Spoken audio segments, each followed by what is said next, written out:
नमस्कार, मैं हूं अजय शर्मा और आप देख रहे हैं वॉइस ऑफ भारत। बुद्ध पूर्णिमा के मौके पर प्रधानमंत्री नरेंद्र मोदी ने नेपाल का दौरा किया, जहां उन्होंने नेपाल में भारत की पहल पर बनाए जा रहे इंडिया इंटरनेशनल सेंटर फॉर बौद्ध कल्चर एंड हेरिटेज की आधारशिला रखी। इस सेंटर में बौद्ध परंपरा पर स्टडी होगी। इसके साथ ही उन्होंने पवित्र बोधि वृक्ष की पूजा भी की। आपको बता दें कि मोदी का दौरा नेपाल के लिए अहम माना जा रहा है। वहीं इस दौरे से चीन की नींद हराम है। देखिए हमारी खास रिपोर्ट। मोदी का दौरा नेपाल के लिए अहम। दोनों देशों के बीच अनादिकाल से संबंध, भारत नेपाल की धार्मिक और सांस्कृतिक स्थितियों में समानता। 1950 में हुई भारत नेपाल शांति और मित्रता संधि कई सारे वस्तुएं नेपाल को की जाती है निर्यात। देश के प्रधानमंत्री नेपाल के दौरे पर हैं, जिससे नेपाल वासियों में खुशी की लहर दौड़ पड़ी है।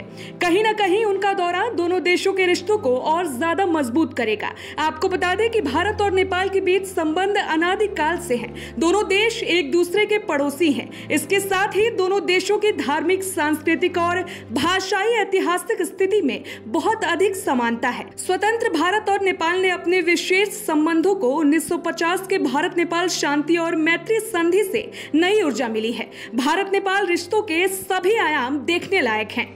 भारत और नेपाल के बीच 1850 किलोमीटर लंबा बॉर्डर है। भारत में नेपाली नागरिकों को सरकारी सेवाओं में भागीदारी मिलती है। भारत में करीब 60 लाख नेपाली विभिन्न क्षेत्रों में काम करते हैं। नेपाल में भारतीय कंपनियां सबसे ज्यादा निवेश, नेपाल के कुल कारोबार में 66% व्यापार भारत के साथ करती है।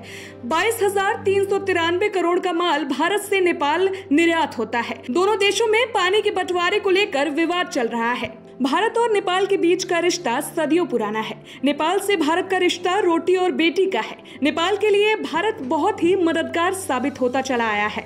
वहीं नेपाल भी भारत के लिए हर पल अपनी सेवा देने के लिए तत्पर रहता है। आपको बता दें कि भारत नेपाल के लिए कई सारी सुविधाएं खोल रखा है, जिसका लाभ नेपाली नागरिकों को मिल रहा है। वहीं 6 लाख भारतीय नेपाल में रह रहे हैं। नेपाल चीन के बीच सीमा 1400 किलोमीटर लंबा है। 1960 में दोनों देशों के बीच सीमा को लेकर कई समझौते हुए हैं। समझौतों के बाद भी चीन ने 2020 में नेपाल पर कब्जा जमाया था। नेपाल की 64 हेक्टेयर जमीन पर चीन का कब्जा है। नेपाल की आंतरिक कलह का फायदा उठाता चीन नेपाल के स्कूलों में चीनी भाषा मैड्रिन पढ़ाना शुरू कर दिया गया है।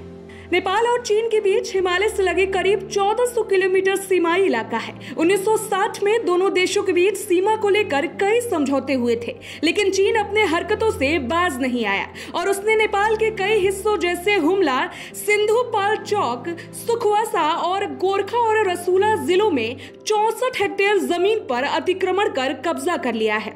इसके साथ ही नेपाल में राजनीतिक कलह का चीन भी आए दिन फायदा उठाता रहता है। आपको बता दें कि नेपाल में चीन सड़कों का निर्माण करा रहा है, जिससे उसे और भी कब्जा करने में आसानी मिल सके। वहीं नेपाल के स्कूलों में चीनी भाषा मैड्रिन पढ़ाना भी अनिवार्य कर दिया गया है, जिसका खर्च खुद ही चीन उठा रहा है।